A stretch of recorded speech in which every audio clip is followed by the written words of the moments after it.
A naked and dirty woman begged for clothes and food. She had a haggard face, sunken eyes with circles under her eyes and lips with wrinkles around them. Her blonde hair was as if pulled, dirty, and she smelled like feces. Her face showed traces of her former beauty. Who was she? One day, the National Court in Krakow received an anonymous letter containing shocking information. The author of the letter said that a nun named Barbara Ubrick had been imprisoned in a Carmelite convent against her will. It was surprising that the author knew the nun's name, as the convent was closed and only the residents of the convent knew each other's names. The letter did not go unnoticed by the law enforcement authorities.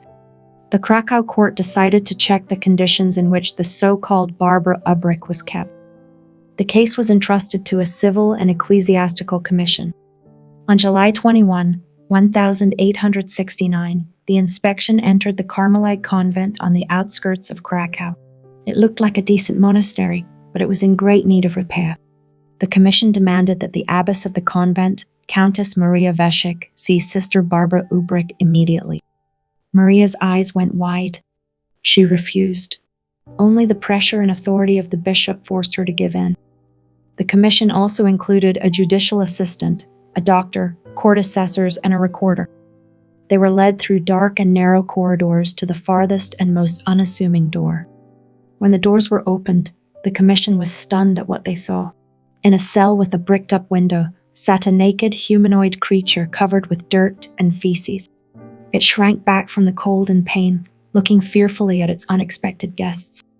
It was a place so horrible that it was not fit for a closet, nor for a prisoner who had committed a serious crime. The cramped room was damp and gloomy.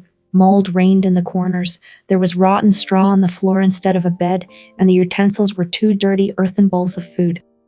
Suddenly, the prisoner spoke. Yes, it was definitely a woman. Only her age could not be determined from her appearance. She asked for a hot meal or she would die. The commission asked the woman how she had gotten into the convent. The woman replied that she had committed a grave sin, but that the sisters of the convent were not angels either. The doctor assessed her condition as critical and ordered her to bring food and clothing immediately. The stunned bishop reprimanded the abbess of the convent. The bishop believed that nuns should not treat people so cruelly. After examining Barbara's condition, the doctor concluded that the conditions of her stay had had a very negative effect on her moral and physical health. It's a wonder she's alive. But the reason why the unfortunate one was brought to this convent discouraged everyone. The news about the prisoner in the Carmelite convent quickly spread throughout Krakow. The publication in the newspaper, The Time of July 1869, caused mass riots in Krakow. On the day of publication, a spontaneous demonstration took place in which more than 6,000 people, including well-known cultural figures, participated. The crowd marched towards the Carmelite monastery, smashing windows and trying to break through the gates, which was stopped by law enforcement. Similar demonstrations took place in front of other monasteries. There were demands to expel the Jesuits and Carmelites from Krakow, and thousands of people signed a petition to that effect. The abbess of the monastery, Countess Maria, her deputy and assistants were detained. It was a grave sin. Investigation revealed that the author of the anonymous letter was Anthony Gonsierowski, a veteran of the January uprising. Somehow, he had learned about the unfortunate woman who had suffered a difficult fate and afterwards was driven to her death by the conditions of her confinement in the monastery. The court refused to investigate the Carmelite nuns further, citing Barbara Ubrick's state of mental health. Barbara Ubrick was actually named Anna. She was born on July 14, 1817 in Vgrove. When she was 13 years old, she lost her father, and 4 years later, she lost her mother as well. A complete orphan. At the age of 19, she traveled to Vilnius and then to Warsaw with the intention of entering a convent. Her beauty was admired, and many young men attended the nuns' church for her sake. Anna Ubrick first fell in love with Stanislaw Ksuda, an organist who played and sang in the church. Their feelings proved to be mutual, and they began to meet daily, even taking a vow of love at the altar. However, while Anna saw it as merely a spiritual affection, Stanislaw sought earthly love. He desired to possess her. The beautiful and naive Anna was frightened.